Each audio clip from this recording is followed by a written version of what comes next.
గంగాతరంగ రమణీయ జటాకలాపం గౌరీ నిరంతర విభూషిత వామపాదం నారాయణ ప్రియ మరంగ మదాపహారం వారాణసీపురపతి భజ విశ్వనాథం వాచాగోచరమనేక గుణస్వరూపం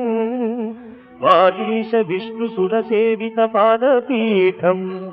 వామేణ విగ్రహవరేణ కణత్రభవతం వారాణసీపురపతి భజ విశ్వనాథం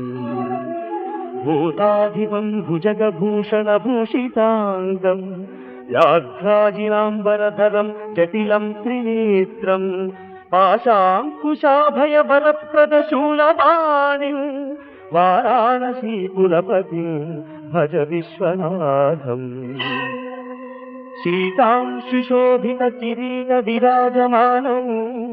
హాలేక్షణానల విశోషిత పంచబాణం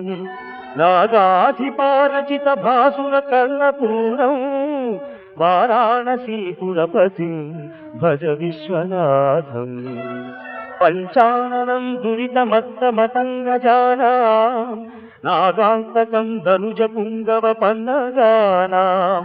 దావాననం మరణ శోక జరాటదీనాం వారాణసీపురపతి భజ విశ్వనాథం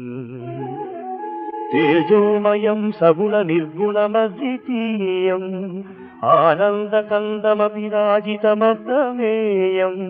నాగాత్మకం సకల నిష్కలమాత్మరూపం వారాణసీపురపతి భజ విశ్వనాథం ఆశాం విహాయ పరిహృత్య పరస్య నిందాం ఉపేరతించ సునివార్య మనస్సమాధౌ ఆదాయ హృత్కమలమధ్యగతం స్వదేశం వారాణసీపురపతి భజ విశ్వనాథం రాగావిదోషరహిత స్వజనానురాగం వైరాగ్య శాంతి నిలయం గిరిజా సహాయం మాధుర్య ధైర్య సుభగం గరణాభిరామం వారాణసీపురపతి భజ విశ్వనాథం వారాణసీపురపతే స్తవనం శివస్య వ్యాసోక్తమస్తకమిదం పఠితా మనుష్యా విద్యాం శ్రియం విపుల సౌఖ్యమనంత కీర్తిం సంప్రాప్య దేహ విలయే లభతే చ మోక్షం విశ్వనాథాష్టకమిదం యః పఠేచ్చివ సన్నిధౌ శివలోకమవాప్నోతి శివేన సహ మోదతే